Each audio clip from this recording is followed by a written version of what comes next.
বর্ধমানের অভিজাত রেনেসা টাউনশিপের ভেতর থেকে ২৪ বছর বয়সী যুবক হামিম মণ্ডলকে গ্রেফতার করল বেঙ্গল এসটিএফ। তার বিরুদ্ধে অভিযোগ যে পাকিস্তানের যে জঙ্গি সংগঠন আইএসআই এবং আরো যে জঙ্গি সংগঠনগুলো রয়েছে সেগুলোর সঙ্গে তথ্য আদান প্রদান করত এই যুবক। এই মুহূর্তে আমরা রেনেসা টাউনশিপের মধ্যে রয়েছি। আমার সামনে যে টাওয়ার, যে বিল্ডিং আমরা দেখাচ্ছি, ৯ নম্বর বিল্ডিং, এই বিল্ডিং এর মধ্যেই থাকতেন হামিম মণ্ডল। বাবা মাকে নিয়ে থাকতেন। গতকাল তাকে এসটিএফ এখান থেকে অ্যারেস্ট করে। এখনো পর্যন্ত এসটিএফ এর তরফ থেকে যেটা বলা হচ্ছে যে এই হামিম মণ্ডল এই আগে হাওড়ার পিলখানাতে থাকতেন এবং সেখানে জামায় বারকোড লাগানোর যে কাজ, স্টিকারিং এর কাজ, সেই কাজ তারা করতেন। কিছুদিন আগে পিলখানাতে উচ্ছেদ হয় এবং তারপর মাস তিনেক আগে ফ্যামিলি মেম্বারসদের নিয়ে বর্ধমানের এই অভিজাত এরিয়াতে তারা থাকতে শুরু করেন। পাকিস্তানের বিভিন্ন জঙ্গি গোষ্ঠীর সঙ্গে তথ্য আদান প্রদান হোয়াটসঅ্যাপ এবং বিভিন্ন মেসেঞ্জারের মাধ্যমে কিন্তু এই হামিম মণ্ডল করতো, এমনটাই এসটিএফ এর তরফ থেকে বলা হচ্ছে।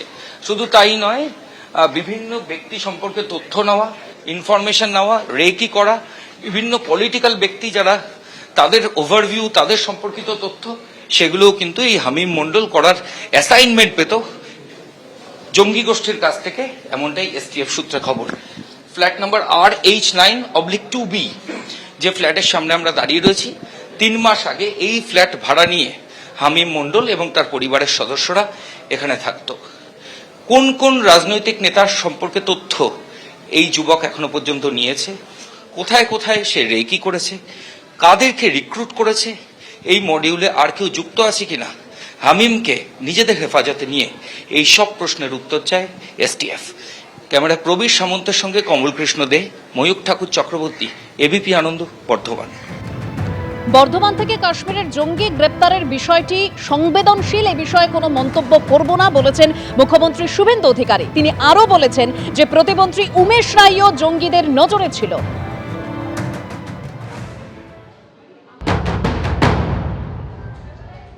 It's a very sensitive issue. এটা ইন্টারন্যাশনাল কানেকশনের বিষয় আছে, ন্যাশনাল সেফটি সিকিউরিটির বিষয় রয়েছে। ইনিশিয়ালি এটা নিয়ে আমার অন্তত কিছু বলা উচিত নয়।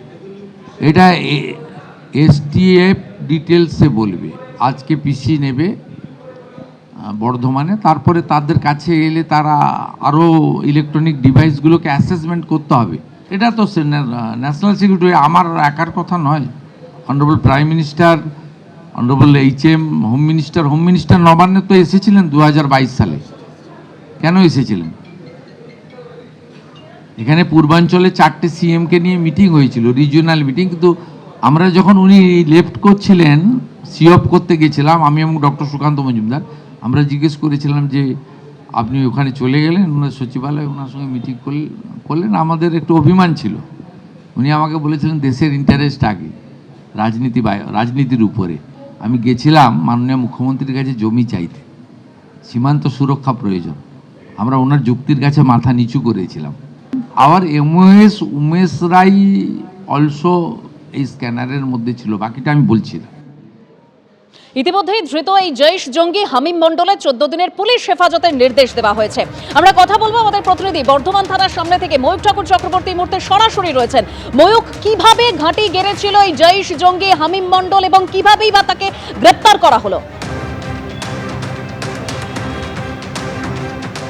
দেখো, 2.5 থেকে 3 মাস ধরে হাওড়ার পিলখানা থেকে সরে এলো এবং ওখানে প্রথমে উচ্ছেদের পর পিলখানা থেকে এই বর্ধমানের রেনেসা টাউনশিপে গত 3 মাস ধরে এই হামিম মণ্ডল এবং তার পরিবারের সদস্যরা থাকতে শুরু করেছিল, এসটিএফ সূত্রে এমনটাই খবর।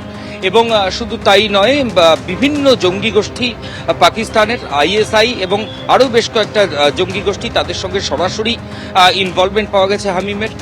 হোয়াটসঅ্যাপ এবং বিভিন্ন মেসেঞ্জারের মাধ্যমে সে তাদের সঙ্গে যোগাযোগ রাখত এবং বিভিন্ন তথ্য, ইনফরমেশন সেগুলো সরবরাহ করত। এসটিএফ সূত্রে আরও যেটা জানা যাচ্ছে যে মূলত এই জঙ্গি গোষ্ঠীগুলোর এখানে আরও রিক্রুটমেন্ট বাড়ানো, বিভিন্ন ব্যক্তিদের ওপর নজরদারি করা, তার মধ্যে পলিটিক্যাল পার্সোনালিটি রয়েছেন, রাজনৈতিক ব্যক্তিত্ব রয়েছেন, এবং তার পাশাপাশি রিক্রুটমেন্ট এবং রেকি করা, এগুলো কিন্তু অন্যতম দায়িত্ব ছিল। এখন যেটা এসটিএফ এর আধিকারিকরা দেখবেন, ইতিমধ্যে 14 দিনের পুলিশ হেফাজতকে হামিমকে পাওয়া গেছে। এসটিএফ এর আধিকারিকরা দেখবেন যে কাকে কাকে রিক্রুট করা হয়েছিল, মডিউল ঠিক কতটা তৈরি করা হয়েছিল, রাজনৈতিক ব্যক্তিদের সম্পর্কে তথ্য নেওয়ার যে বিষয়টা সামনে এসেছে, কোন কোন রাজনৈতিক ব্যক্তির ইনফরমেশন এই হামিম সংগ্রহ করেছে এবং সে জঙ্গি গোষ্ঠীর কাছে সরবরাহ করেছে, মোটিভ কি ছিল, কতদিন ধরে সে এখানে কাজ করত, জাল কতদূর বিস্তৃত হয়েছিল, এখন এটাই এসটিএফ এর আধিকারিকরা দেখছেন। আমি প্রবীর সামন্তকে বলবো দেখানোর জন্য। আমি বর্ধমান থানার সামনে রয়েছি, দেখো এসটিএফ এর আধিকারিকরা ভেতরে রয়েছেন এবং হামিম তাকেও ভেতরে রাখা হয়েছে। বর্ধমান থানায় একটা এফআইআর রেজিস্টার হয়েছে, যার প্রেক্ষিতে এসটিএফ এর আধিকারিকরা এখানে এই রেনেসা টাউনশিপ সেখানে জিজ্ঞাসাবাদের প্রক্রিয়া চালান, সেখান থেকে অ্যারেস্ট করেন এবং তারপর জিজ্ঞাসাবাদের প্রক্রিয়া বর্ধমান থানায় চালানো হচ্ছে। কিছুক্ষণ আগে আদালতে তোলা হয়েছিল এসটিএফ এর তরফ থেকে স্পষ্টভাবে যেটা আবেদন জানানো হয় যে 14 দিনের পুলিশ হেফাজত, কারণ এই অভিযুক্তকে নিজেদের হেফাজতে নিয়ে অনেক কিছু জানার রয়েছে এসটিএফ এর, কাকে কাকে রিক্রুট করা হয়েছিল এই সম্পর্কিত তথ্য ঠিক সেটা জানার জন্যই ফুল টার্ম পুলিশ কাস্টাডির জন্য প্রেয়ার জানানো হয়েছিল। বর্ধমান আদালত 14 দিনের কাস্টাডি মঞ্জুর করেছে। এখন এসটিএফ এর আধিকারিকরা তাকে নিয়ে এই জায়গা থেকে একটা প্রশ্ন করতে চাইবো তোমাকে, খাগড়াগড়ের মতো অর্থাৎ খাগড়াগড়ের কায়দায় ধৃত জৈশ জঙ্গি হামিম এখানে ফ্ল্যাট ভাড়া নিয়ে থাকতে শুরু করেছিল, এই জৈশ জঙ্গি হামিম মণ্ডলের খোঁজ পেল কি করে পুলিশ? দেখো এসটিএফ এর তরফ থেকে এখনো যেটা বলা হচ্ছে দেবস্মিতা, যে এই হামিম সে আগে হাওড়ার পিলখানায় থাকতো তার পরিবারের সদস্যদের সঙ্গে, এবং জামা কাপড়ের মধ্যে যে বারকোড লাগানো স্টিকার, সেই বারকোড স্টিকার লাগানোর কাজ সে করত, এবং তারপর গত 3 মাস আগে পিলখানাতে উচ্ছেদের কারণে পিলখানা থেকে তারা সরে আসে এবং বর্ধমানের যথেষ্ট অভিজাত এলাকা কিন্তু এই রেনেসা টাউনশিপ এলাকা, এখানে বহুতল রয়েছে, ডুপ্লে রয়েছে, এই টাউনশিপের মধ্যে তারা বাড়ি ভাড়া নিয়ে ফ্ল্যাট ভাড়া নিয়ে থাকতে শুরু করে। যে অ্যাপার্টমেন্টে, যে বিল্ডিংয়ে, রোহিণী বিল্ডিং রেনেসা টাউনশিপে, সেখানে হামিম থাকতো, সেই বিল্ডিংয়ের একতলায় একজন রেসিডেন্ট, তিনি যেমনটা জানাচ্ছেন যে ওকে খুব একটা দেখা যেত না, মাঝে মধ্যে এদিক ওদিক মুভমেন্ট, কানে ফোন নিয়ে কথাবার্তা এগুলো দেখা যেত, পরিবারের সদস্যরাদের সঙ্গে নিয়ে থাকতেন বলে কারোর খুব একটা সন্দেহ হয়নি। কিন্তু 24 বছরের যুবক রেনেসা টাউনশিপের মধ্যে বসে পাকিস্তানের জঙ্গি গোষ্ঠীকে তথ্য সরবরাহ করছেন, এটা কিন্তু প্রতিবেশীরা আজ করতে পারেননি। তারা স্পষ্ট এলাকার নিরাপত্তা নিয়ে প্রশ্ন তুলছেন, কিন্তু এই যে নেটওয়ার্ক, এই যে জঙ্গি গোষ্ঠীর সঙ্গে ইনভলভমেন্ট, সেটার আঁচ কিন্তু প্রতিবেশীরা পাননি।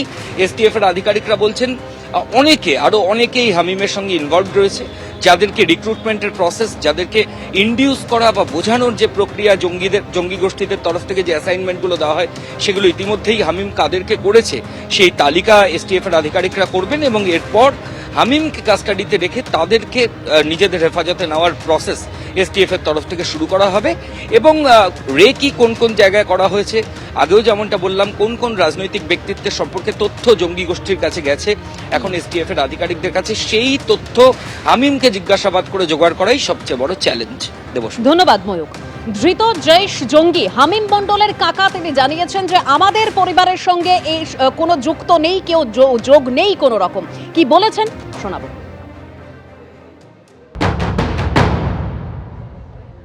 কোনো ভাই আমাদের ইনভলভ নই, আমরা সেই ঘরের ছেলেই নই। আমি কেন বলবো, আপনি এখানে আমাদের টোটাল গ্রামের সমস্ত লোককে আপনি জিজ্ঞেস করে দেখুন, আমরা সেই ঘরের ছেলেই নই, আমরা সেইভাবে আমরা সেই কালচারের মানুষই হয়নি।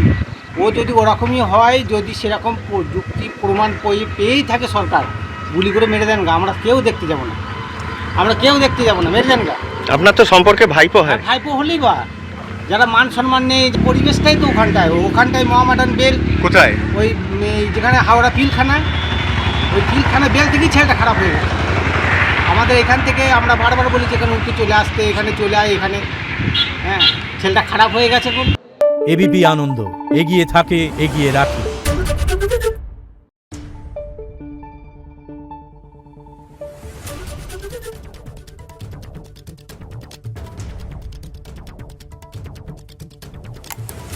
Thank you.